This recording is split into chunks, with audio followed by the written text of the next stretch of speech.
Welcome back to the Buffalo Bills Cast podcast. I'm your host, Caleb. This is my co-host, Alex. What's up, guys? Got And we my have some, Josh Allen MVP ah, shirt on. there we go. It's wonderful. It's really Yes, early. It's not really early. It's like, 9:50, but 10 it's o'clock, early. but yeah, I don't think we've ever done a pod this early. But no, big news. Terrell very big news. Bernard extended 4 years, 50 million, 25 million guaranteed, an AAV of 12 and a half. This puts him right on pace with JOK from the Browns, and he's making less than a Patrick Queen per se. So I think it's a great deal. What about you? Yeah, no, I love it. I think the best part about this deal is the 25 million guaranteed because the one knock against Bernard is he hasn't stayed particularly healthy. He's had a lot of like ankle injuries and leg injuries, which I kind of is expected on linebackers, very Yeah, physical yeah. position. But because of that, you don't want to give him all this money and then say injuries just start derailing his career. So instead, it's 25 mil guaranteed. The first 2 years are fully guaranteed, I'm assuming. And then after that, it's like if we got to get out, we can get out pretty easily. So I think it's a great job by Bean to be able to lock up another homegrown guy, another guy from that 2022 draft class. We just got Shakir last week. Now this week we get Bernard. And I think he's the captain of our defense for a reason. I think he had a little bit of a down year this year compared to last year, but I think that's more due to the defensive line in front of him than him himself. I Yeah. think if we can get him some actual D tackles in this upcoming offseason, I think he could really cook next year and really be worth that 12.5 mil. I think it's another great deal by Bean as he has been cooking so far this offseason. Big baller Bean. I think my big thing is Bean continues to get guys when they're and extend them. Not, I wouldn't say when their value's lowest, but before there's a real boom for these players' markets. So like 12 and a half million for Terrell Bernard, and basically 12 and a half for Shakir, which is it's like they combine for about 25 and a half million AAV, which is just absolutely insane work by Bean to start. But I think the big thing with them two is they're such key, like safe pieces in the offense and defense. And to get them before their markets really blow up and they're out of our price range is huge. Like Terrell Bernard costs 6 million less a year than Tremaine Edmonds. 6 million Yeah. less. He's a better Yeah. football player. Yeah. Oh, without Shakir a doubt. Shakir costs a lot less than a lot of wide receivers. I mean, I can go across the board and like Devontae Parker when he got signed to the Patriots even, which I don't know why this was signed. He got signed for more. There's just a lot of deal like Christian Kirk got like 20 million. You Yeah. remember that? And then they just Calvin had to trade Ridley. him away. Yeah. Yeah, they just traded him away for a seventh because they don't want to pay him anymore. And this was years ago. My point is there was deals for guys like Devontae Parker and Christian Kirk and even like a Calvin Ridley who got paid last offseason who made a lot more money than Shakir did. I quite frankly don't think they're at this point better football players. So the deal by being here is insane. I mean, last offseason, Patrick Queen got like 14 million. And I'm like, shit, like Terrell Bernard's gonna get like 16, 17.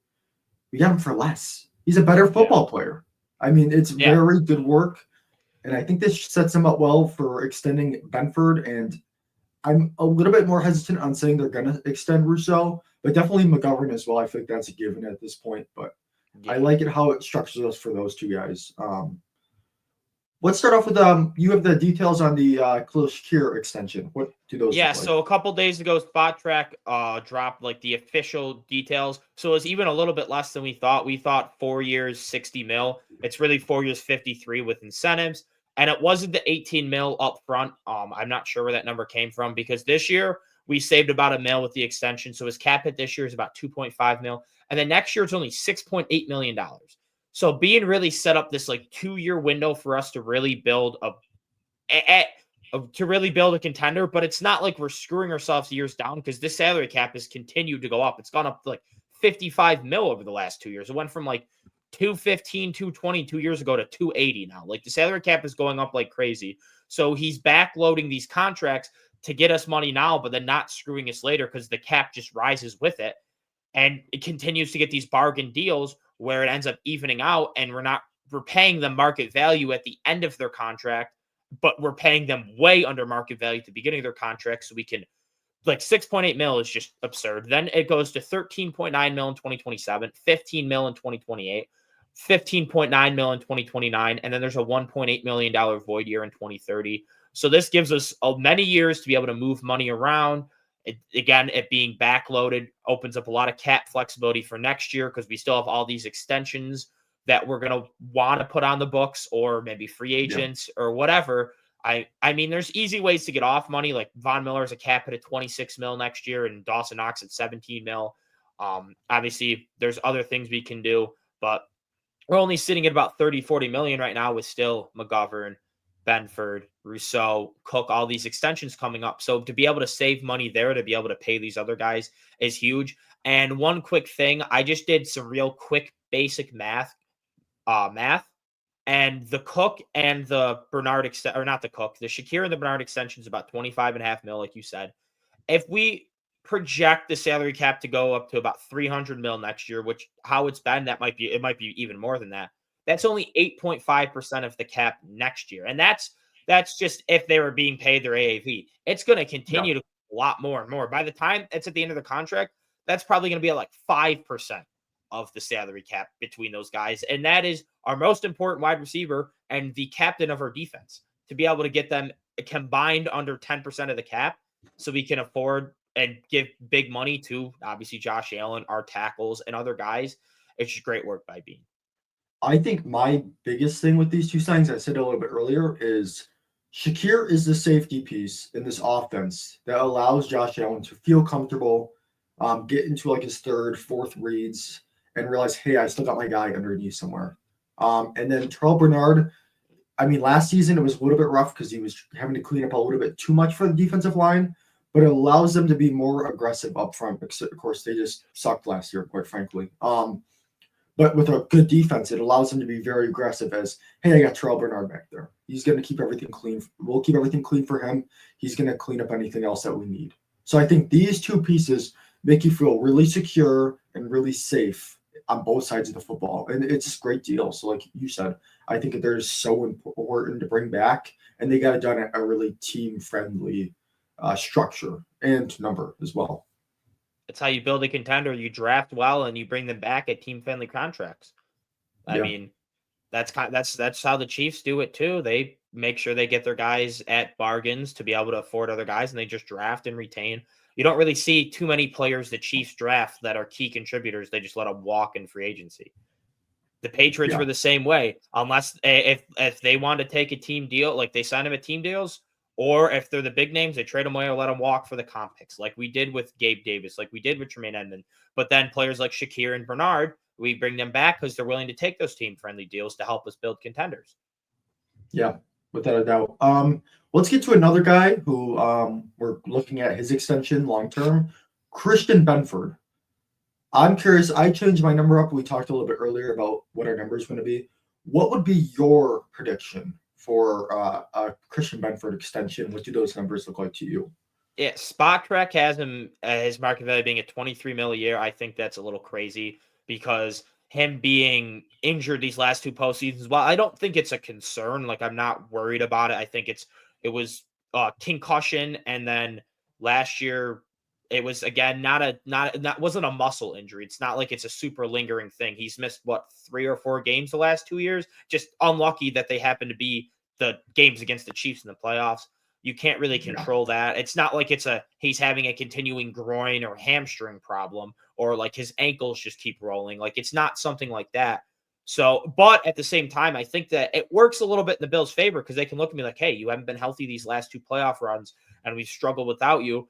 That can lower his money, or at least lower his guarantees, which I think for corners, I think that's big. I don't want to give big guarantees out to a corner because of how volatile the position is. If you get injuries and you lose the smallest step, it completely kills you because cornerback is just so much relying on athleticism because you have to cover someone and you don't know what they're doing, but the quarterback and the wide receiver know exactly what they're doing, and you don't. You have to have the athleticism and the reaction time to be able to stay with that. So there's so much athleticism that's involved that cornerback's probably the second most volatile position in the league behind running back, I would say. So I hope we can get a lower. But I wouldn't say quarterback. I'd say your top quarterbacks are top quarterbacks for 10, 15 years. That's fair. Yeah. Yeah, it's not like it's pretty rare you have one-hit wonders for quarterbacks. Usually there's context behind it. You can have one-hit wonders for corners without a doubt. Not saying Benford's going to be that. He's shown these last 2 years that he's going to continue to be a stud.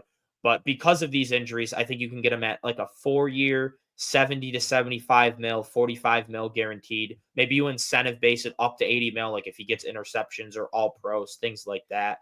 I think you can get him a little more motivated to earn a little bit of money while also saving on our side to be able to pay a top that wouldn't be even top 5 in the league.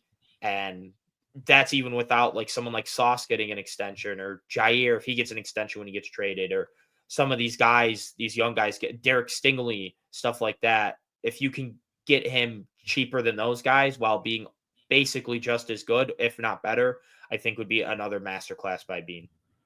Yeah, I have him around 4 years, 74 million, and you can make up to 80 with a guarantee of 45. I think the 45 number is one I feel very comfortable with because you fully guarantee those first 2 years, obviously, which give or take is going to be about let's say he's got 30 something million or 35 million, right? Then he's like half guaranteed for that third year, and then the fourth year is non-guaranteed. And like you said, it just gives him a very team-friendly structure because you obviously don't see him being bad the next 3 years. Like I think he'll be a key contributor. That fourth year, though, maybe we start to slow down a little bit. You need the money really bad, and you have to cut him. And hopefully by then you have a contingency plan. Not that I plan on him not being here a long time, but like you said, it's a volatile position. I like that deal. It puts him in line with like a Jalen Johnson type contract, which I think is right around where he belongs. I think Jalen Johnson's a very good cornerback. He was making a little bit more than Snead got last offseason. He's younger, obviously, than when Snead got extended.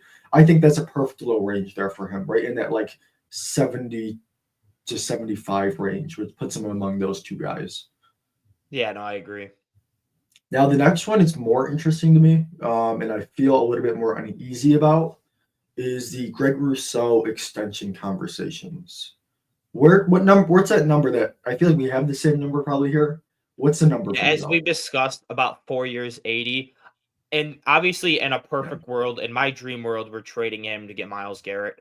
But we're not going to say that happens because that's still unrealistic with the Browns not wanting to trade him. There being so many suitors and the timing of everything. So we can't go based on the fact that we are trading him. So I'm going based on the fact that maybe the Myles Garrett trade stuff never happened. We're not getting him anyways, or Trey Hendrickson or any of those guys. So what do we do with Greg Rousseau? I think a 4-year, $80 million is perfect. You're seeing this edge. It's up to the top guys are getting paid 35 plus now. Greg Rousseau is not one of those top guys. So obviously he's not going to get much money. So I think you want to give him. He'll get a lot, but yeah. Yeah, he'll get a lot. I think because of like how much how important edge is. It's probably the second most important position on a team. Maybe tackle might be more important, but like a top edge rusher is a total game wrecker. If you can get pressure, your defense, even if it's not very good, can win games. I mean, we saw the Bengals do that. They never had a great defense, but they got pressure and they were able to make it to a Super Bowl and almost make it back again the following year because they were able to get pressure. Obviously, the Chiefs' defense is relied on getting pressure. Getting to the quarterback without blitzing is how it's the strongest way to affect a quarterback. Rousseau is he's not great at getting sacks. His pressure rates are improving. He's obviously elite against the run, has elite size, elite like athleticism. So there's a lot of value there, but he doesn't have that Myles Garrett, Max Crosby level pass rush. So I think 4 years, 80 is perfect. Yeah, puts him right around Bernard, which I think we've used as a really good placeholder. And yeah, I would say this is that if you can, it's the structure that I'm really interested in. How can you structure this deal to be as team friendly as possible? Because down the line, paying Greg Rousseau $20 million sounds really nice. Like I don't like, maybe not next year and the year after, but like in his third and fourth year, which I think that's when he'll be at his peak because he is so young. He's 25 years old or 24, one of the two. But when he's at age 28 and he's finally put everything together as much as he can, I think that $20 million mark seems about fair. Now he might get like 84 million, which is not. I'm not gonna like the 1 million AAV isn't gonna swing me on. Oh, should we bring him back or not? Like 4 years, 84. But I think it's a little bit more realistic because I think he gets a little bit more than Grenard. But that like 21 million and possibly having some incentives via sack, so it's up to 84. I think is a really good number. I think also it should be playoff sacks and playoff pressure rate. Yeah, you get one playoff sack, you get $5 million, Greg Rousseau. Yeah, we'll do that. Please, if you sack Patrick Mahomes once, you get $10 million. Yes, we'll do a Patrick Mahomes / Lamar Jackson / Joe Burrow sack incentive. I like that. Yes.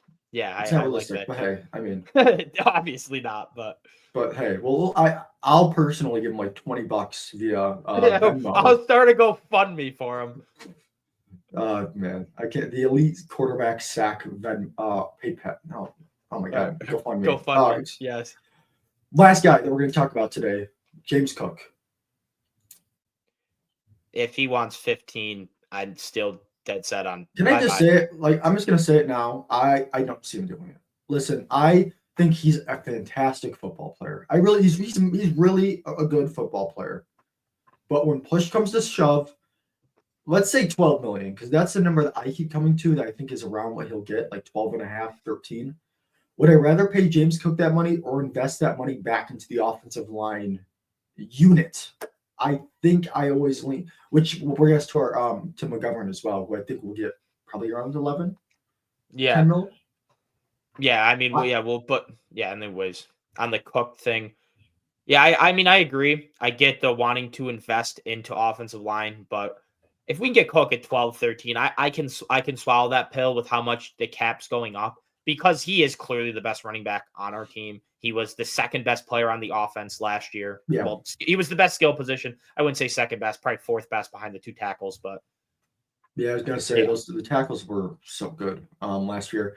My only thing is you gotta sit down and have a conversation with James Cook. It's like, we get why you want this money, but we can't also then be paying like $5 million in money every year to other running backs to do the other part of the job. You need to be able to play 3 downs.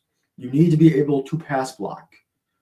That's the big thing. You need to be more reliable in the receiving game. That is the conversation. And that's why it's like, I don't know if I want to pay James. I understand how good he is, but like you're never going to sell me should he play more snaps than he did last year? Yes, I would agree. But also that being said, Ty Johnson was the superior third down back for a majority of the season. And Ray Davis is a great change of pace. Yeah. So you can't sell me on the 13 million. I still think he should get paid. I think he's a wonderful football player because I've also seen some Bills fans go way too far and be like, he's not good. It's the offensive line.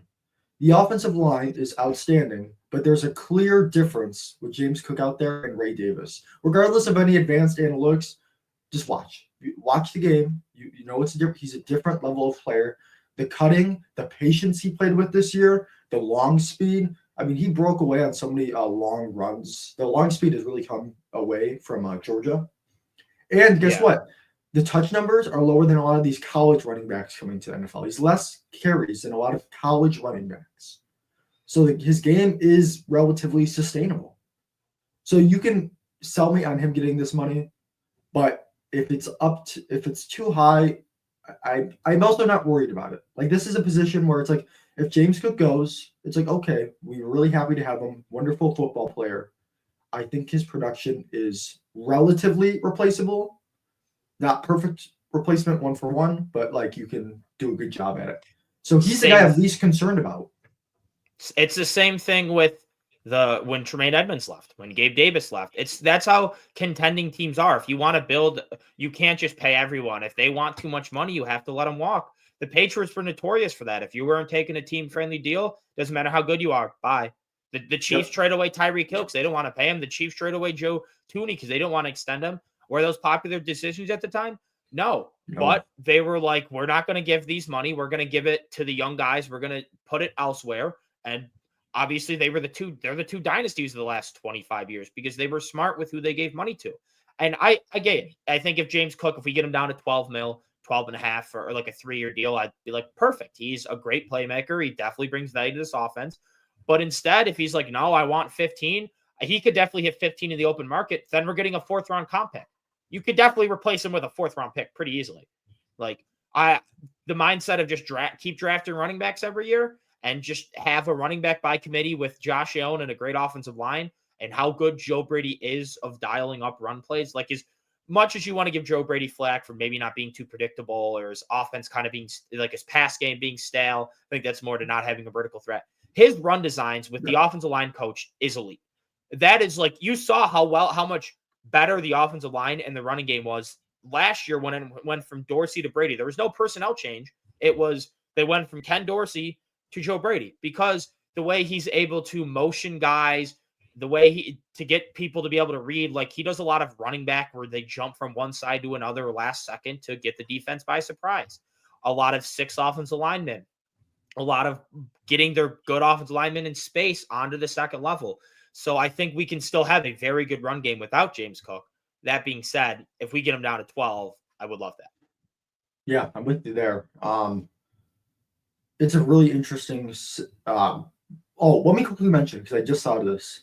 This episode may age poorly within 10 minutes of posting it. So anything we say here, just remember the only thing that's happened so far is Terrel Bernard, Khalil Shakir, both extended, as well as Sam Martin was cut, which we should quickly touch on, I think. Yeah, I mean, I don't really care. When I was doing my latest, when I was just bored and scrolling through Spot Track, doing my manage roster, because I was bored like 2 days ago, I had us releasing Sam Martin. I had us releasing Jake Camadra too. I'd rather just draft a punter. We're about to get a 4. I have a plan.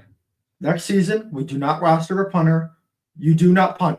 We don't punt the football next year. You just don't punt. I don't care if it's 4th and 20 from our own 10. Josh Allen, please save us. He came back down there somewhere. Yeah. Just don't punt next year. Just to have Keon and DK run to like the same spot and just chuck it up, and one of them will come down with it. Yeah, we'll add Matt Collins to that too. Just a Hail Mary to the 30-yard line, just all 3 of them. I like our odds. Somebody's gonna come down with the football. And then we'll have Shakir over the middle of the field in case they try to put too many bodies back, where he'll just be wide open. Actually, we're gonna put Ray Davis out there as the back too, because it seems like every time he's throwing a jump ball this year, even at the great height of 5'9", he always came down with the football, which is just miraculous. I mean, yeah, it's great. Or what we should do, we should just draft an Iowa punter, since they have a lot of experience punting. Oh, see, it's unnecessary. It's unnecessary. What? Why are we doing that? Their offense is terrible, because their offense. It's been offense. Their offense has been terrible the last God, how long now? Forever. They've been bad forever. I mean, tight ends, and punters is what you get out of Iowa, and white cornerbacks, and sometimes linebackers. Let's include the linebackers. You're right. Love. Well, safeties too. They produce a lot. We'll give them their. They produce good defense, but on the offense, shout out Sebastian Castro. Tight ends and the occasional offensive lineman. No quarterbacks or receivers. I don't want to get a quarterback or receiver from Iowa. No offense, Iowa. Your offense sucks because your quarterback. We're wrapping it up before the country. Oh my God, the state of Iowa goes after us. We're gonna wrap up the pod. Yeah, I doubt there's anyone from Iowa watching this. Real quick, before I head out, which one do you think ages the worst, the quickest out of all the things that we said? Benford. What do you think happened? Benford, yeah. All right, we'll see you guys in an hour when we have to make a Benford pod. Wait, what about Connor McGovern? Oh, well, no, that's not going to age bad. We just said he's going to extend. No, I'm saying we haven't talked about it yet. What we think he should get. 4 years, 44. Cool. I would go three. I would go 3 years, 36. With about 20 guaranteed, in case we want to move on from him quickly if Torrance continues to develop and he just becomes better than McGovern, and we want to give Torrance the money, and kind of similar to the Joe Thuney, Trey Smith, you want to pay the young guy. So I'd give him a 3-year extension where we can get out easy after a year or two. Cool. Yeah, sounds good with me. Right. We're gonna wrap it up. We're gonna post this, and we'll be back in like the next 2 hours when something happens. Yeah, we'll probably be back tonight when Bean continues to cook. All right. Bean After Dark. We'll see you guys. See ya.